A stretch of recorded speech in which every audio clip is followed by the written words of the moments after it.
सोबत असेल जाणीव। रोखोक बातम्यांसाठी पाहत राहा जाणीव मराठी। होऊ दे जाणीव। लाईक करा, शेअर करा आणि सबस्क्राइब करा आपल्या हक्काचे चॅनल जाणीव मराठी। दाखव तुम्ही एका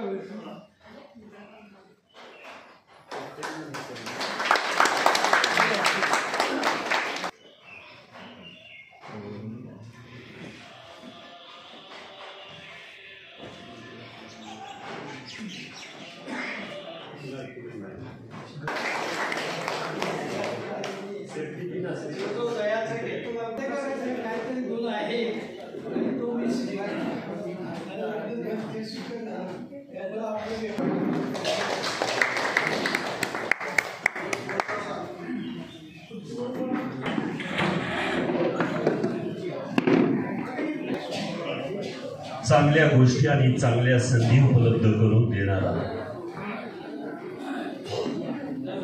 केंद्र प्रमुख स्वतंत्र राहिले विचारांनी आणि बांधलेले राहिले संस्कारांनी।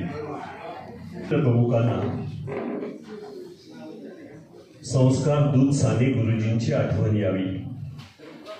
आपण सारेच जण शिक्षक आणि पूर्वाश्रमीचे स्मृतार्थ व्यक्तिमत्व सन्माननीय श्री यशवंतराव उर्फ वाय आर निकम, ज्यांनी 20-25 वर्षांपूर्वी सातारा जिल्हा परिषदेच्या शिक्षण अधिकारी माध्यमिक या पदाचा, त्याही पूर्वी गट शिक्षण अधिकारी पंचायत समिती सातारा या पदाचा आणि मी काय बोलणार नाही। गाडगे गुरुजींचा गुरुजी म्हणतो मी त्याला, ते बापूंनी याला आता सध्या बापू म्हणतात सगळे, त्यामुळे साहेब वगैरे काय म्हणू नका, बापू म्हणून म्हटल्यावर मला आवडेल। आता असो, ते ज्येष्ठ नागरिकाचं एक काम करतात आणि मी माझ्या गावामध्ये एक ज्येष्ठ नागरिकाचं काम करतो आणि त्यातून आता जवळीक वाढली थोडी आणि त्यामुळं जरा बोलणं चालणं नेहमी असतं। तुमच्यापैकी काही ओळखत असतील नसतील, पण मला आठवतं पाडेगावला एक आपलं बघा स्मार्ट पीटीचं ट्रेनिंग आलं होतं, बरोबर, आणि त्यावेळी सगळे आपण असताना बोलत हॅलो हॅलो त्यावेळी भोसले साहेब प्राथमिकला होते आणि मी माध्यमिकला होतो। तुमचा संपर्क थोडा कमी आला, प्राथमिकच्या शिक्षणाधिकाऱ्यांचा संपर्क जास्त येतो, माध्यमिकचा काय मीटिंग पुरता येतो, पण तिथं भावनी नाट्य वगैरे मी दाखवलं होतं आणि बापू म्हटले की मला इथं या लोकांचं मनोरंजन करायला या, म्हणून मी ते मनोरंजन करायला आलो। आता ते बावल्या खरं म्हणजे त्यानंतर मोठा संच होता, त्या गावच्या शाळेला देऊन टाकला, पण एक बावली जतन करून ठेवली।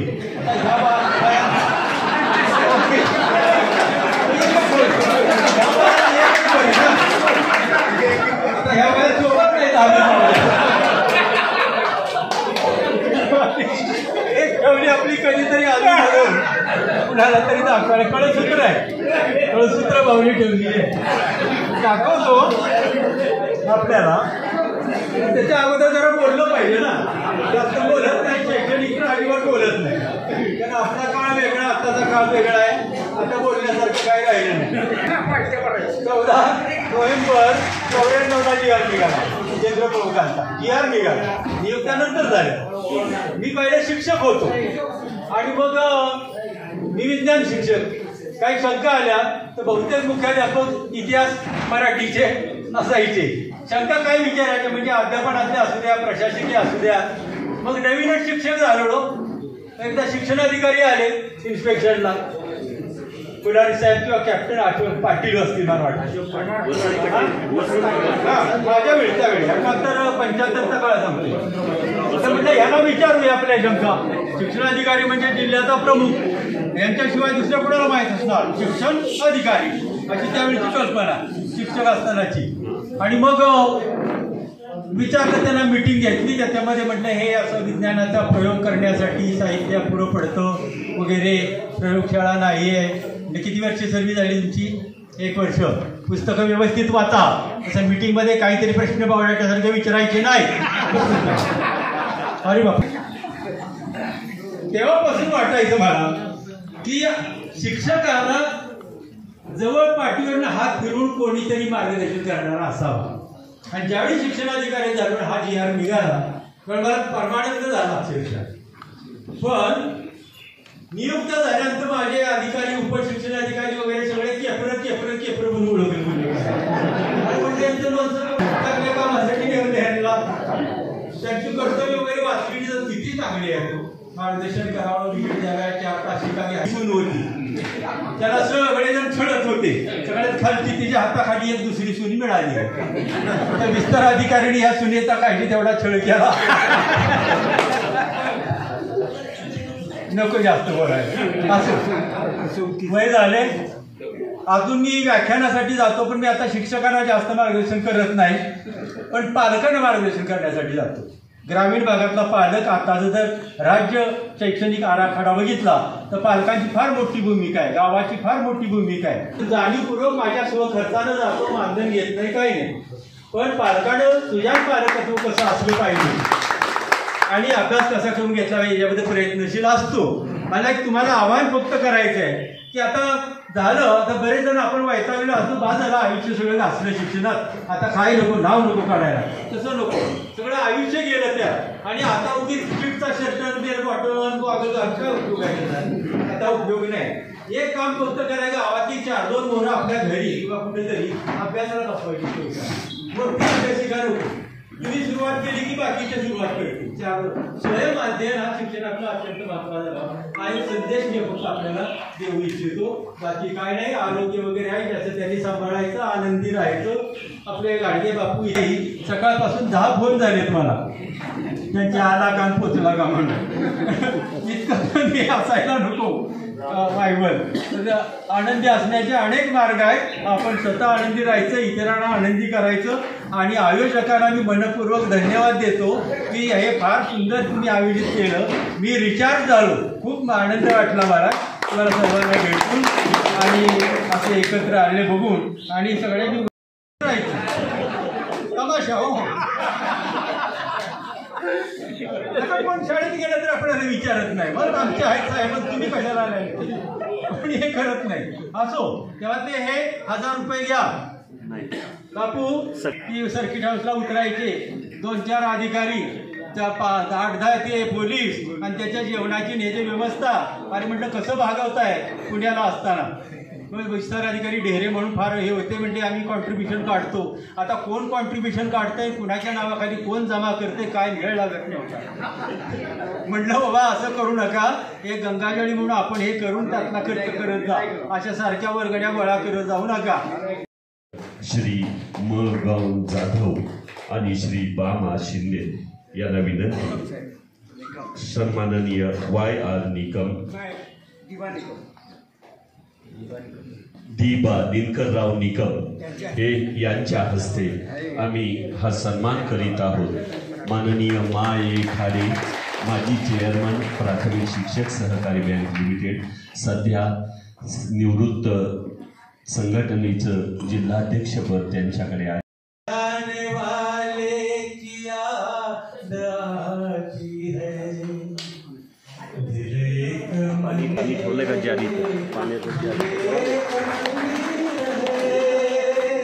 प्यार की जिसमें होती है पूजा ये प्रीतम का घर है दिल एक मंदिर है दिल एक मंदिर है हम यादों के फूल चढ़ाए और आंसू के दीप जलाए हम यादों के फूल चढ़ाए और आंसू के दीप जलाए सांसों का हर तार पुकारे प्रेम अमर है दिल एक मंदिर है दिल एक मंदिर है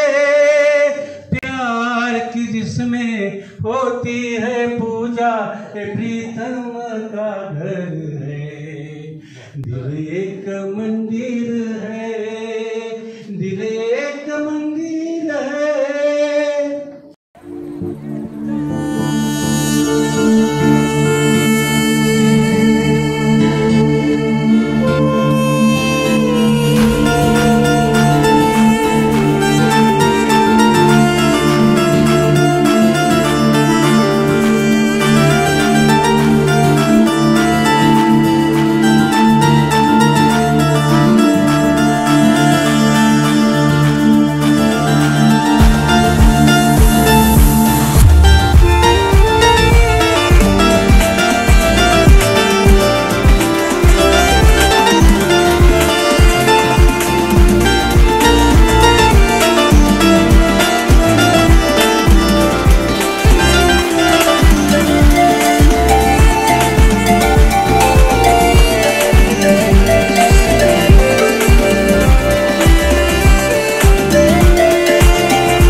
विनम्र अभिवादन श्रीमान यशवंतराव निकम।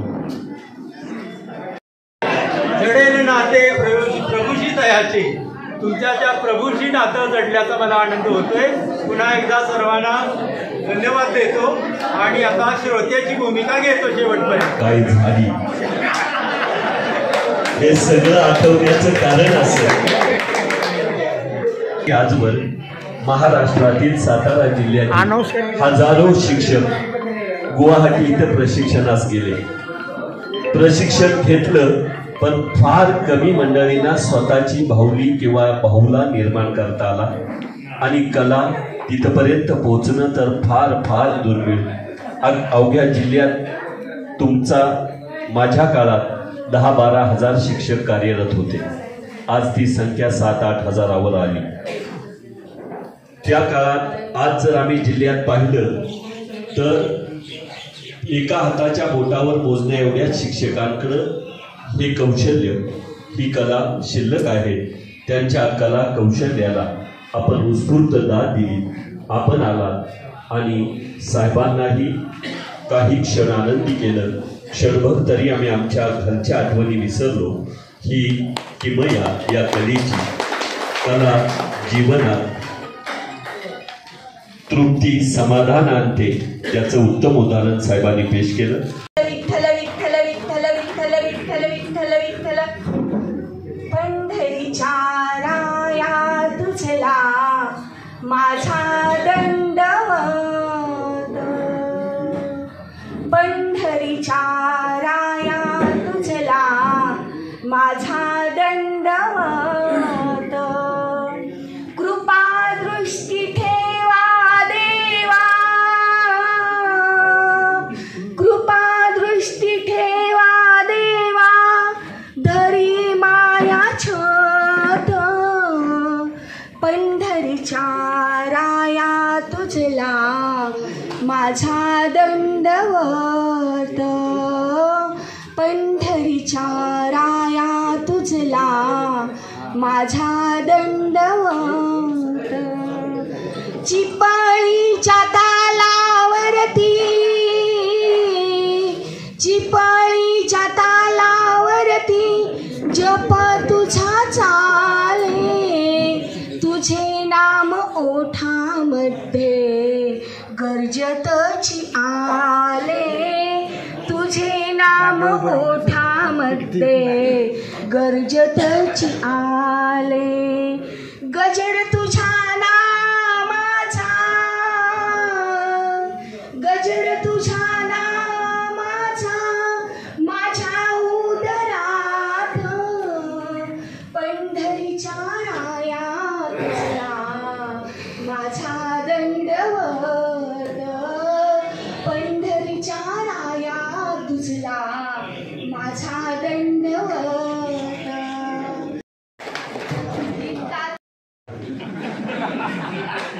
अरे कसं मनापासून कळकळून हसलात तर प्रभा बोधे सरांचं एक पुस्तक आहे, हसण्यासाठी जन्म आपला, इतकं सुंदर पुस्तक आहे। त्या पुस्तकात मला डायबिटिक्स नाही, BP नाही, त्याचं कारण मी फक्त हसत असतो आणि हसवत असतो। आपल्या इथे स्वादुपिंड नावाची ग्रंथी असते, तर हे जे स्वादुपिंड आहे हसण्यामुळं त्या स्वादुपिंडाला व्यायाम होतो आणि इन्सुलिन भरपूर प्रमाणात तयार होतं, त्यामुळे आपल्याला डायबिटीस होत नाही। माने गुरुजी औषध घ्यावं लागत नाही। सर्व पोटाला काय लका पोट दुखस्तोवर हसलो, सर्व शरीराला जर व्यायाम करून घ्यायचा असेल तर आपल्याकडे आता हास्य क्लब देखायला हो, अरे कृत्रिम हसूच नका, तेही आजार होणार नाहीत। हे हसण्याचे फायदे माझ्या नावावर तुषार चिंतन असलेले हास्य तुषार 3-4 चुटके सांगणार आहेत आणि वेळ कमी आहे। परिषदनं इथं माझे मित्र आहेत तानाजी नामदेव लोणकर, आम्ही तानाजी आनंदा खंडागडे, अहो पूर्ण बाप बदलला ऑर्डरमध्ये, तानाजी नामदेव खंडागडे केलं आणि तानाजी आनंदा लोणकर केलं।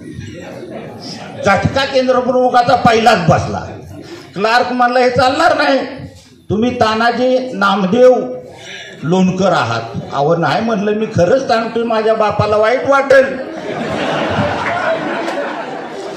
माझा पूर्ण बाप बदलला जिल्हा परिषदनं. बेलूश साहेब म्हणाले की जा ऑर्डर घेऊन जिल्हा परिषदमधनं बदलून आणा तर हजर होता येईल. मग बघा आम्ही गेलो. ते दुर्गम केंद्र लय दुर्गम. अगोदर चांगले माणसं, मी एका पायानं दिव्यांग आहे, कुणी हजर होत नव्हतं, पण मी गेलो. लय अडचणीच्या शाळा माझे महाबळेश्वरचे मित्र मागे, ते घावरी विवर 4-4 टप्प्यानं खाली चालत जायचं. मग मी गाणं म्हणायचो, सलाम है तो साहब बन गया, अरे साहब बन के महाबळेश्वर आया, अरे ये घावरी देखो, म्हणजे एकदम 4था टप्पा. ये विवर देखो, चलते चलते भुसकाट पड गया.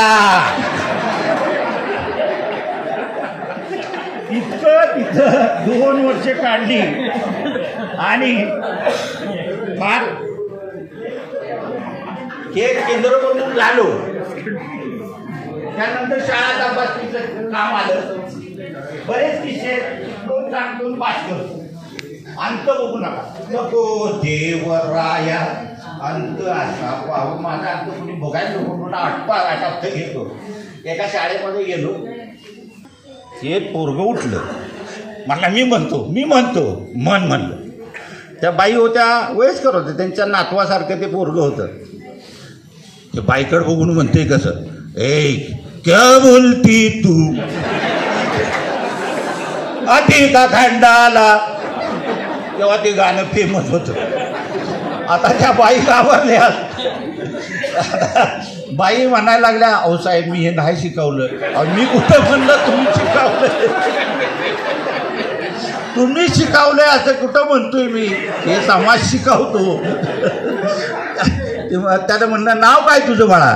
म्हणला अमित चाळेकर. शाबास, असंच चाळकर म्हणलं. आता तू पाहिजे.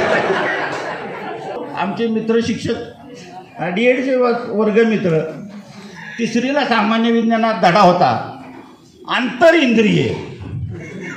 आता आंतरइंद्रिय म्हणल्यावर मी आपली थोडी माहिती दिली. बाहेर असतं तर काय झालं असतं, हे हृदय बाहेर असतं तर काय झालं असतं. विचार करून बघा, परमेश्वरानं कशी निर्मिती केलेली आपली ती. हे जर बाहेर असतं, धक्का करून दे धक्का, तुमच्या आईला हे कुणाला बी बघून धक्का केला असतं.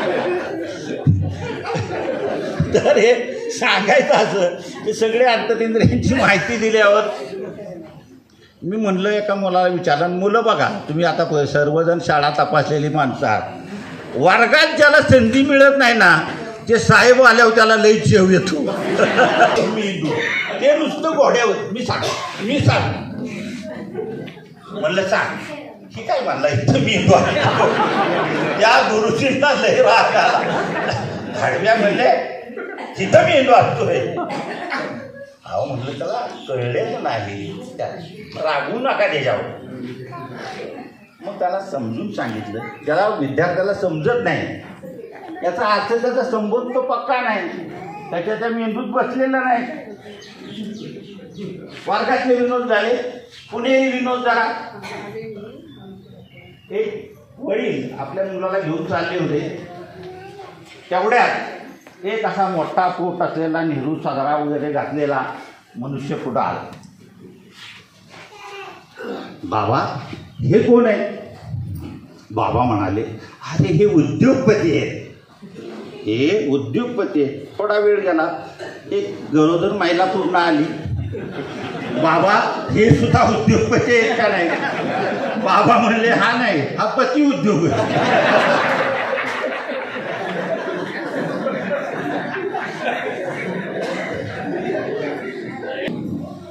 तरुण पोरग असतं, ह्या तरुण पोरांना बाहेरचं खायची लई सवय असते. आमच्यासारखं अजून काय बाहेरचं खात नाहीत, बाहेरचं पित नाहीत, दुधाशिवाय अजून काय पिलो नाही. टणटणीत आहे, 74 वर्ष झाली.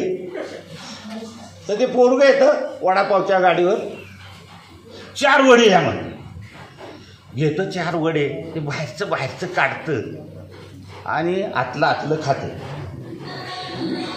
पहिला दिवस जातो, दुसरा दिवस जातो, तसंच करतं.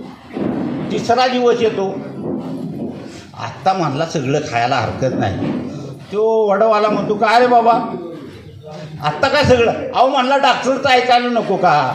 डॉक्टरने सांगितलं होतं 3 दिवस बाहेरचं खाऊ नको.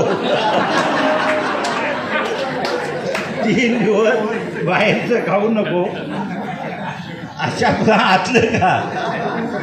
आता सांगितले शिस्त पाळली पाहिजे. आम्ही शिर्डीला निघालो होतो. पुढे एक ट्रक चालला होता आमच्या आणि त्या ट्रकवर 3 ठिकाणी लिहिलं होतं राष्ट्र शिस्तीने मोठे होते. राष्ट्र शिस्तीने मोठे होते. आणि 40 वर्षापूर्वीचा काळ आहे. रस्ते एवढे मोठे नव्हते आणि त्या रस्त्यानं काही सहाय्य दिली ना आम्हाला 2-3 किलोमीटर. आमचा ड्रायव्हर राग आला त्याला, पण तो ड्रायव्हर मोठा हुशार होता ट्रकचा. आडवी गाडी घातली, आम्ही सगळे उतरलो. काय यासाठी दिली नाही? त्यानं सांगितलं. म्हटलं अरे मागं लिहिलंयच राष्ट्र शिस्तीनं मोठं होतं. अहो म्हणला मागं लिहिलंय दादा, हो पुढचं काय ते वाचा की. पुढं लिहिलं होतं हे असंच चालायचं. यामध्ये ती जी अडाणी होते, लोक शिकलेले नव्हते आणि आपल्या शेजारच्या मुलीला बोलवून एक महिला पत्र लिहित असते. नारायण सुर्वे यांची असं पत्रात लिहा या कवितेचं विडंबन आहे. याद आते हो तुम बेबी को संभालूंगी पोरी को. याद आते हो तुम बेबी को संभालूंगी पोरी को. अभी बरसात है गाँव को 2 महीने रुको. अभी बरसात है गाँव को 2 महीने रुको. मैं आची घाबराव नको ऐसा खत में लिखो. टाळ्या वाजून ह्या 2 ओळींना मला साथ द्यायची. मैं आची घाबराव नको ऐसा खत में लिखो. मैं आची म्हणा ना, आची घाबराव नको ऐसा खत में लिखो. अरे घर में अपने कोई नहीं था आई थी पहली भेंट. घर में अपने कोई नहीं था आई थी पहली भेंट. आपको जाना जरूर लाना संगत अपने टेप. बेबी बड़ी हो गई सुनने को ऐसा खत में लिखो. मैं आची घाबराव नको ऐसा मना मोठे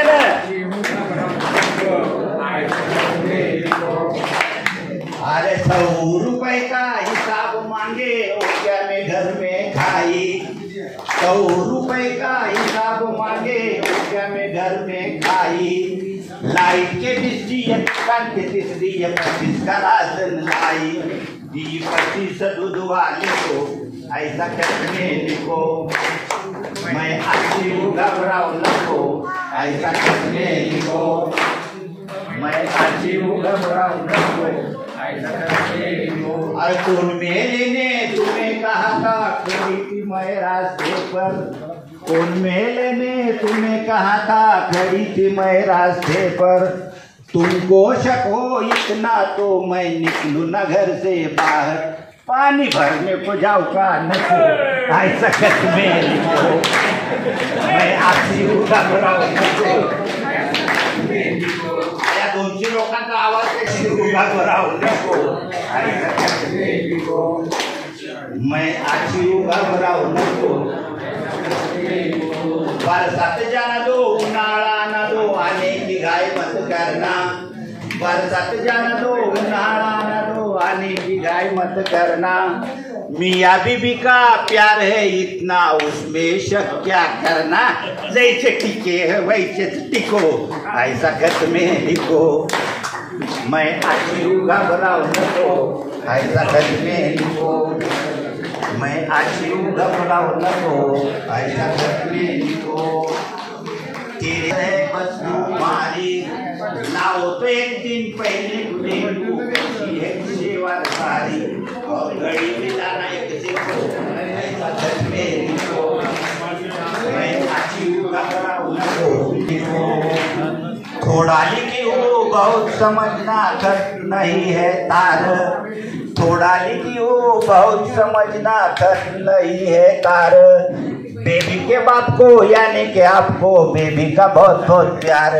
और मेरा सलाम आपको ऐसा खत में लिखो, मैं आछी घबराऊ नको ऐसा खत में लिखो, मैं आछी घबराऊ नको ऐसा खत में लिखो, मैं आछी घबराऊ नको ऐसा खत में लिखो. धन्यवाद. आपण कृती असते नेहमीच बोलणं. दादा कोणत्यांचा एक पिक्चर सांगितलं त्यांनी, मुका घ्या मुका, सुंदर चेहऱ्याचा मुका कोणाच आवडणार नाही.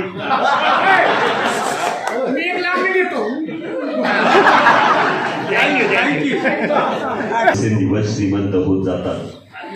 चांदी केसात, सोनं दातात, मोती डोळ्यात, साखर रक्तात आणि महागडे स्टोन किडनी.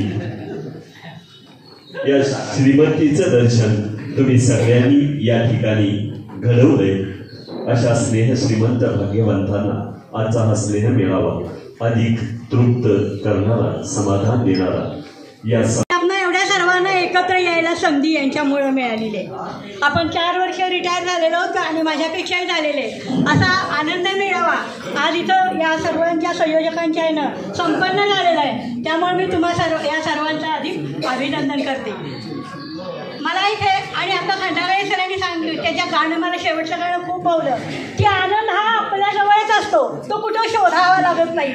आपल्या कृतीतून, आपल्या अनुभवातून हा आनंद आपल्याला आज आपण सगळं ह्या गाण्यामुळं विसरलो. त्यांचंही मी अभिनंदन करते. यानंतर मला भावलेलं असं एक गाणं म्हणजे सरांनी सांगितलंच की प्रसिद्ध असं गाणं आहे की हे गाण्यात भक्तिरस आहे. कुठलंही काम जर आपण श्रद्धेनं, आवडीनं, प्रेरणेनं, अतिशय श्रद्धापूर्वक केलं तर ते कसं फळ होतं. आपण केलेली भक्ती श्रद्धेनं, भक्तीनं केली ती देवाला कशी पोचते ह्या गाण्यातून उपदेश मिळतो. याशिवाय देवाची सेवा किंवा आपण मनुष्याची पण सेवा करत असतो. आपले जे काही कर्म करत असतो ते सुद्धा जर आपण अशाच पद्धतीनं केलं तर हा चांगलं कर्म करावं, श्रद्धेनं भक्ती करावी, सेवा चांगली करावी, हा उपदेश या गाण्यातला मला भावला. म्हणून मी हे गाणं आपला पुढे सादर करीत आहे. हरे कृष्णा हरे कृष्णा कृष्णा कृष्णा हरे हरे, हरे रामा रामा रामा हरे हरे, हरे कृष्णा हरे रामा हरे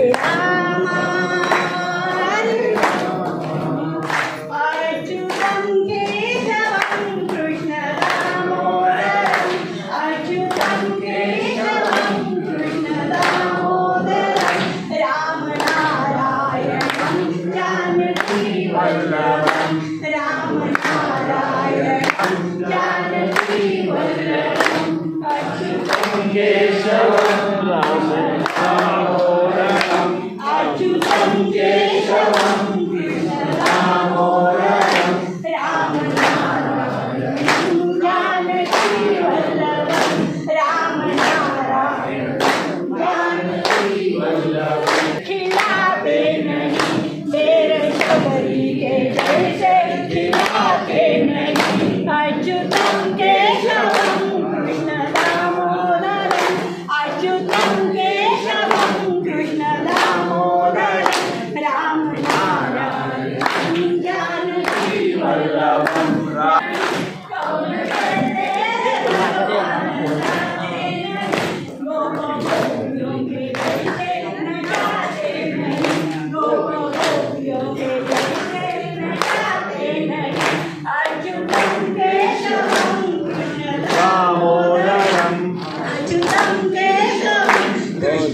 तुमची माझी अवस्था झालेली आहे.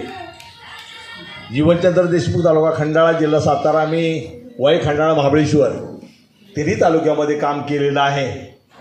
आणि हे करत असताना मला सर्व सवंगडी माझे वय खंडाळा महाबळेश्वरचे अतिशय चांगले मिळाले.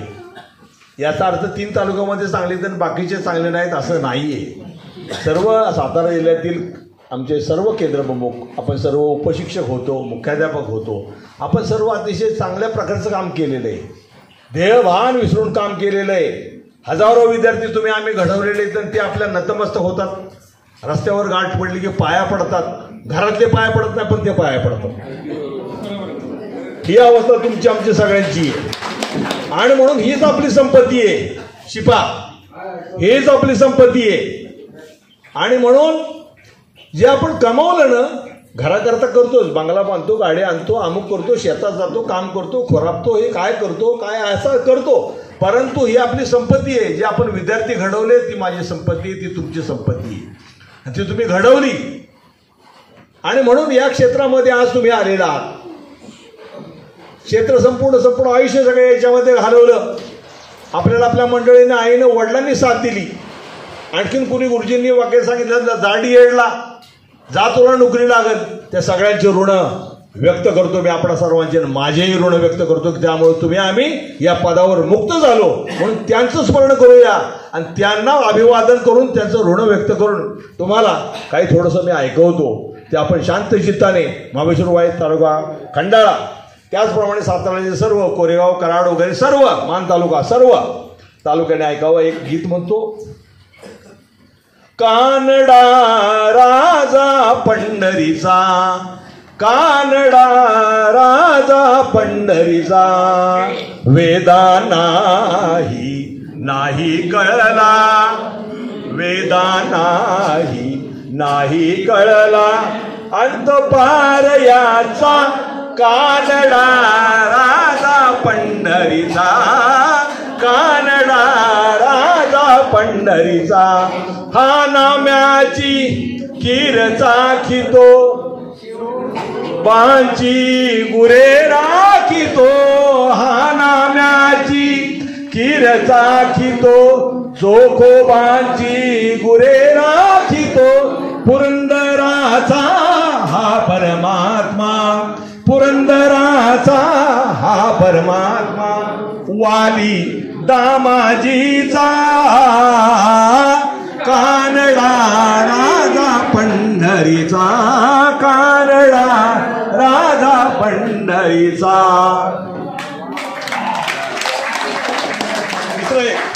पडे उठे परिबळे उडे बापडी, सुखे पथये उनी स्थित दृष्टीला झापडी, किती घळघळा गळे रुधिर कोमलांगा तुणी, तशीच निज कोठराला परत पातली पक्षणी, म्हणे निज शशू प्रति अधिक बोल वेणा मना, तुम्हाचा जियांतीचा कवळ घासय एक मी आणिला, मनाला भुरळी जगा विसरली पुन्हा एकदा. अशा प्रकारे जुन्या कविता आठवल्यानंतर मन भरून येतं. आणि या ठिकाणी जो हा केंद्रप्रमुखांचा, आपणा सर्वांचा हा सोहळा ज्यांनी सादर केला, ज्यांनी या ठिकाणी नियोजन केलं, त्यांचं सर्वांचं मनापासून अभिनंदन करतो, आभार मानतो. आपल्या आयुष्यामध्ये आपण आनंदी जगूया, सुंदर जगूया, चांगले जगूया आणि सर्वांसाठी जगूया. नुसतं आपल्या कुटुंबासाठी आणि आपल्या मुलाबाळांसाठी नाही, सर्वांसाठी जगूया. फक्त आता आपल्या सातारा जिल्ह्याची शान, महाराष्ट्राचा स्वाभिमान, मी यशवंतराव चव्हाण यांच्याबद्दल तुम्हाला या ठिकाणी बोलणार आहे. जसं मगाशी कोणी म्हणलं काय झाडी काय डोंगर, ही सुरुवात करून मी ग्रामीण भाषेतून सुरुवात करतो. सूर्यास्ताची वेळ होती, अजून कडूस पडलेलं नव्हतं. सागरोबाच्या शिखरावर सूर्याची किरण रेंगाळत होती, मंदिरातील घंटा घणानत होती. आणि अशाच्या सायंकाळी 12 मार्च 1914 रोजी ते सांगली जिल्ह्यातील देवराज या छोट्याशा गावी यशवंत बालकांचा म्हणजेच यशवंतरावांचा जन्म झाला. मित्रांनो विठाईला 4 मुलं होती. थोरला ज्ञानोबा, मधला गणपतराव, धाकटा यशवंतरावांचे वडील बळवंतराव एक सामान्य शेतकरी. घरची परिस्थिती अत्यंत बिकट. दावलेल्या कधी गाय, बैल, म्हैस, वाट्याने शेती आणि बैलाची उसनवारी, बस बळवंतराव नेमके तेच करायचे. पण म्हणतात ना, घर फिरलं की घराचे वासही फिरतात.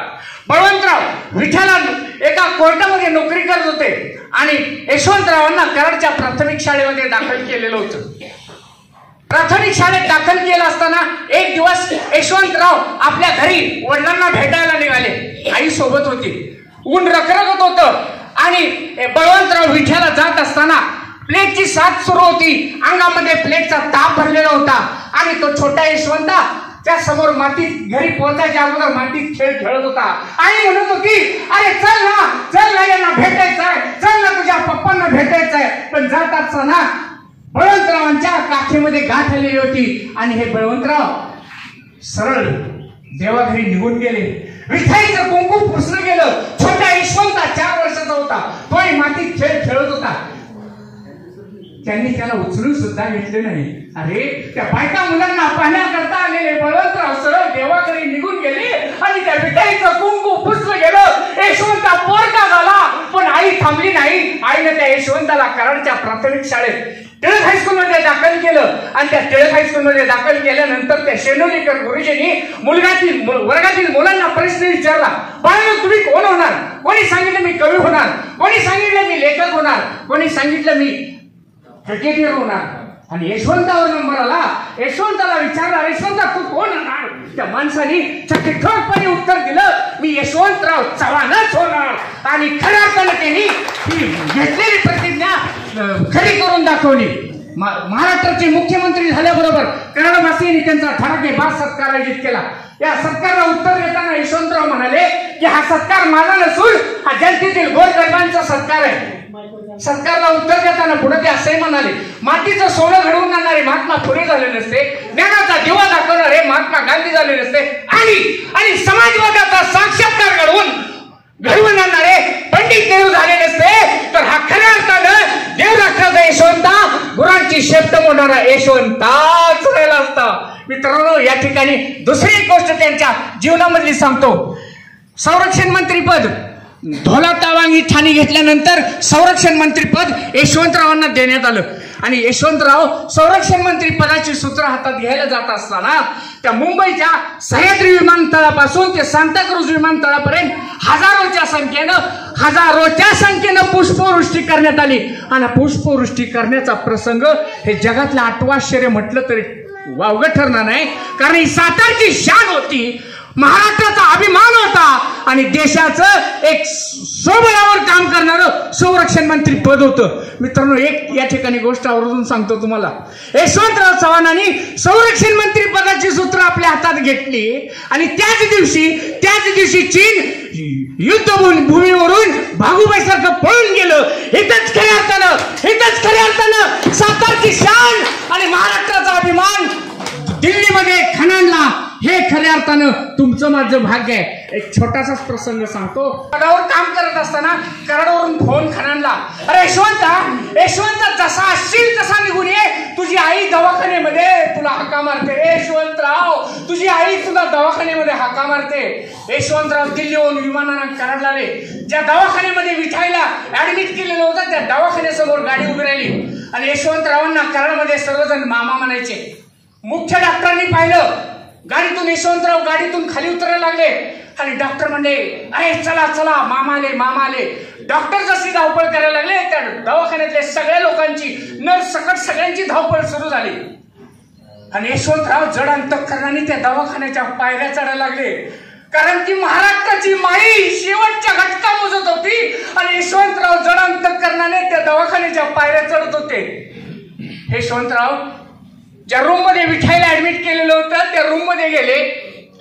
विठाईच्या तोंडावरती शाल टाकलेली होती.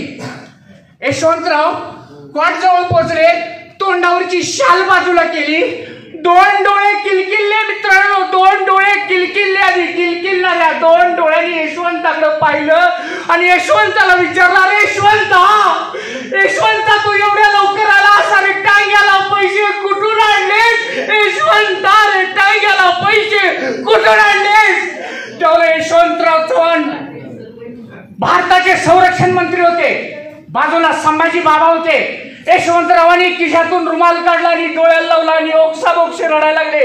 बाजूला झाले, सगळ्या दवाखान्यामध्ये रडारड सुरू झाली आणि कारव्याच्या संभाजी बाबांनी यशवंतरावांना विचारले, मामा का रडता? त्यावेळेला यशवंतरावांनी तो लहानपणचा प्रसंग सांगितला.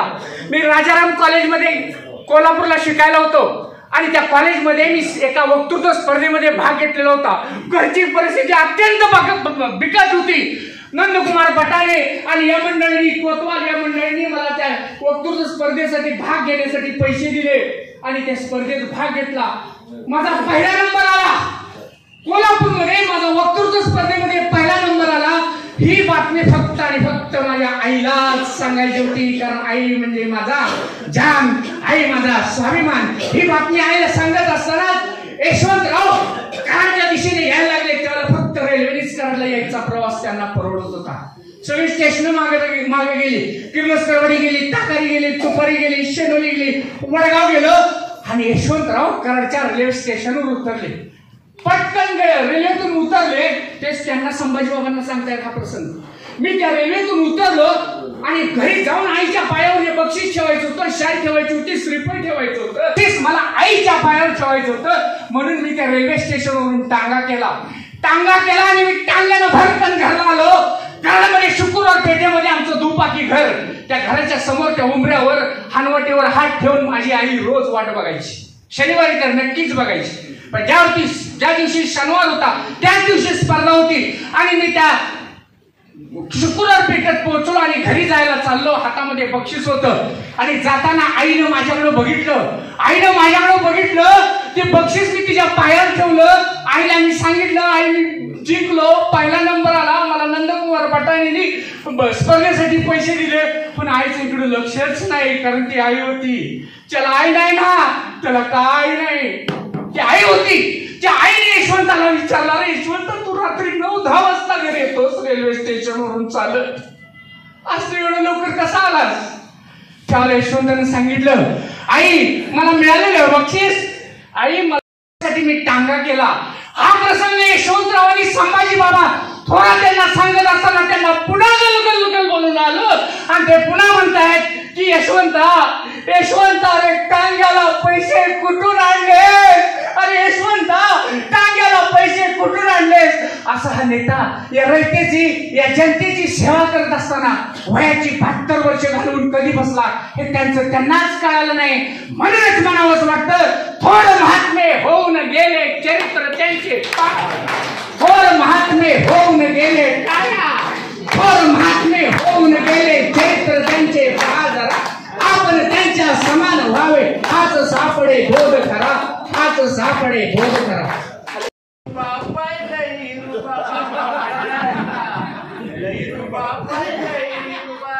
आमच्याकडे महाबळेश्वरला देह पोशिला सुखाचा जन्मला, देह पोशिला सुखाचा, काय भरवसा याचा आहे, काय भरवसा याचा आहे, जन्मला देह पोशिला सुखाचा, जन्मला देह पोशिला सुखाचा, एकलेच यावे एकलेची जावे, एकलेच